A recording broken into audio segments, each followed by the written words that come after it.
wabarakatuh. Nama saya Nadia Azahra dengan NIM A1B225077 Fakultas Keguruan dan Ilmu Pendidikan Prodi Bahasa Inggris.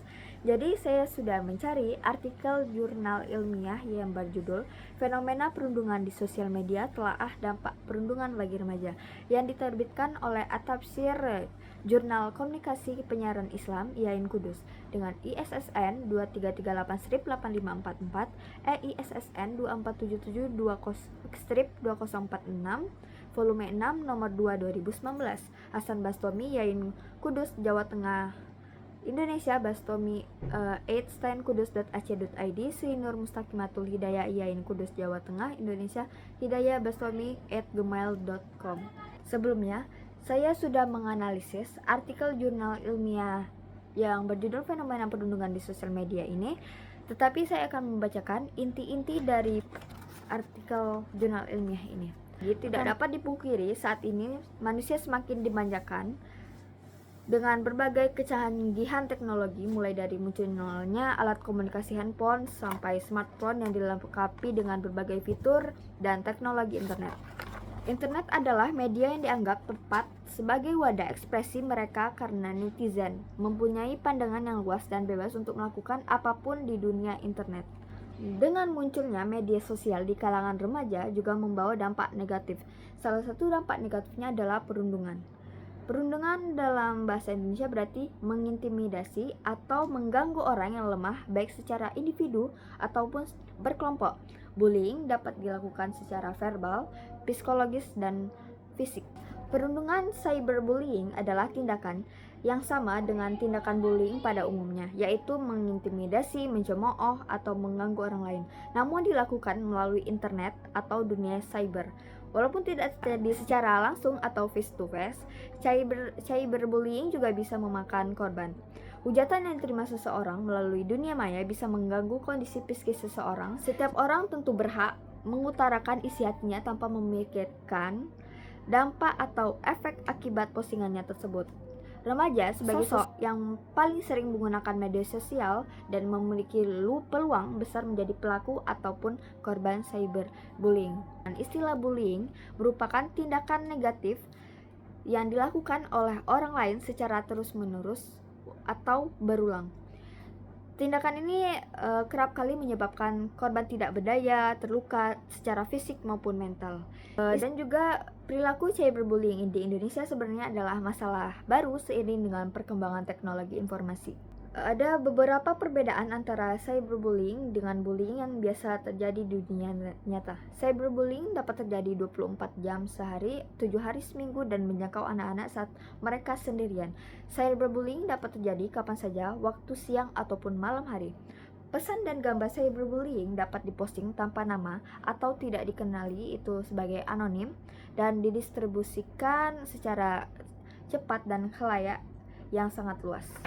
Hujatan, hinaan, sindiran, itu lama-kelamaan bisa membuat seseorang merasa malu, semakin tertekan atau frustasi, dan bahkan ada beberapa yang memilih untuk bunuh diri. Grafik-grafik dalam artikel jurnal ilmiah ini bahwa remaja itu menjadi maniak digital itu karena ada 4 alasan utama, yaitu mendapatkan perhatian, meminta pendapat. Remaja seringkali meminta pendapat atau persetujuan temannya dalam memutuskan sesuatu. Menumbuhkan citra, media sosial tidak akan mampu mendeskripsikan pribadi seseorang secara utuh.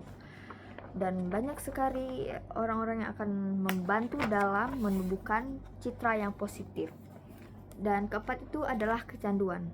Media sosial itu membuat para remaja menjadi kecanduan. Mereka terjebak dalam lingkaran drama media sosial. Meskipun mereka terus mengeluh tentang drama dalam media sosial, namun pada kenyataannya mereka juga pelaku drama tersebut. Perilaku perundungan pada media sosial dapat memberikan dampak negatif, antara lain korban mengalami depresi, kecemasan, ketidaknyamanan, prestasi di lingkungan sekolah menurun, tidak mau bergaul dengan teman-teman, menghindari dari lingkungan sosial, dan adanya upaya bunuh diri. Perundungan pada media sosial juga dapat membuat mereka menjadi murung, dilanda rasa khawatir, dan selalu merasa bersalah atau gagal. Sedangkan dampak yang paling menakutkan adalah apabila korban perundungan pada sosial media sampai berakhir untuk mengakhiri hidupnya. Media sosial yang sering dijadikan tempat untuk melakukan perundungan yaitu adalah Twitter, Instagram, Facebook,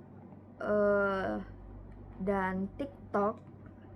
Sebagaimana yang sudah diketahui, media-media yang menjadi tempat terbakarnya perundungan itu sangat familiar dengan remaja, dan tentu saja sasaran kejahatan di media sosial itu sangat banyak.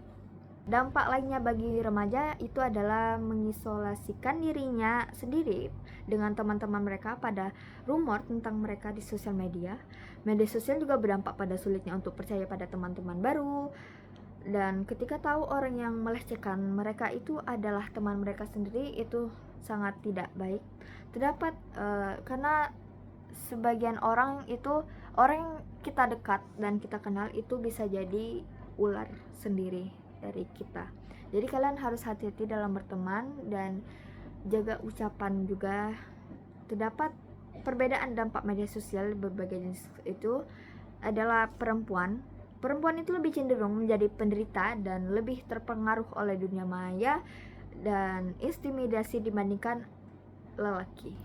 Tindakan-tindakan preventif kalian harus segera dilakukan atau menanggulangi masalah-masalah tersebut dengan mulai dari diri sendiri, dengan misalnya itu menambah wawasan tentang penggunaan teknologi informasi, memperkaya kreativitas, dan mulai menambahkan sikap kearifan sejak dini. Peran keluarga dan teman, bimbingan orang tua juga sangat diperlukan, misalnya dengan mendampingi anak, menggunakan alat komunikasi, serta membiasakan untuk bersikap terbuka antar masing-masing anggota keluarga. Menurut saya ada 10 netiquette yang harus diperhatikan, yaitu remember the human, adhere to the same standards of behavior online that you follow in real life, know where you are in cyberspace, respect other people's times and bandwidth, make yourself look good online, spread knowledge, help keep flame wars under control, respect other people's privacy, don't abuse your power, and be giving of other people's mistakes. Jadi itu saja yang saya dapat bacakan dari inti-inti sari dari artikel jurnal ilmiah ini. Jadi intinya itu mereka sudah merusak dan melanggar sila-sila Pancasila. Yang pertama itu adalah ketuhanan yang Maha Esa. Mengapa demikian? Karena semua agama mengajarkan kasih sayang, menghormati sesama, dan menjauhi kekerasan. Dan tentu saja bullying ini menunjukkan sikap tidak berakhlak dan tidak mencerminkan nilai ketuhanan. Sila kedua itu kemanusiaan yang adil dan beradab. Tentu saja mereka melanggar tersebut karena sila ini menekankan martabat manusia, rasa saling menghormati, manusia yang beradab, dan memperlakukan manusia lainnya dengan adil. Bullying tidak jelas manusiawi dan merendahkan harga diri korban tentunya. Dan juga dia melanggar sila ketiga Persatuan Indonesia, karena bullying itu menciptakan perpecahan, konflik, dan tidak keharmonisan dalam lingkungan sekolah maupun masyarakat maupun online. Sila keempat itu ada kerakyatan yang dipimpin oleh hikmat, kebijaksanaan dalam pemusyawaratan perwakilan. Mengapa itu melanggar? Karena sila ini menekankan demokrasi, kebijaksanaan, kemusyawaratan, dan menghargai pendapat seseorang. Bullying itu berarti memaksakan kehendak dan tidak menghargai suara orang lain. Kelima, ada keadilan sosial bagi seluruh rakyat Indonesia, dan itu tentu saja melanggar karena sila kelima itu menuntut adanya keadilan, kesetaraan, dan kesempatan yang sama. Bullying ini menciptakan ketidakadilan, penindasan, dan kesenjangan sosial. Jadi yang paling dilanggar itu tentu sila kedua dan ketiga, karena ini menyangkut moral kemanusiaan yang adil dan beradab dan keadilan sosial bagi seluruh rakyat Indonesia. Namun itu juga bertentangan dengan sila pertama, ketiga, dan keempat, karena itu mengabaikan musyawarah dan menghormati pendapat, merusak persatuan dan pertentangan dengan ajaran Tuhan. Mungkin itu saja yang saya dapat sampaikan dalam menganalisis artikel jurnal ilmiah yang berjudul Fenomena Perundungan di Sosial Media, Telaah Dampak Perundungan bagi Remaja. Sekian, wassalamualaikum warahmatullahi wabarakatuh.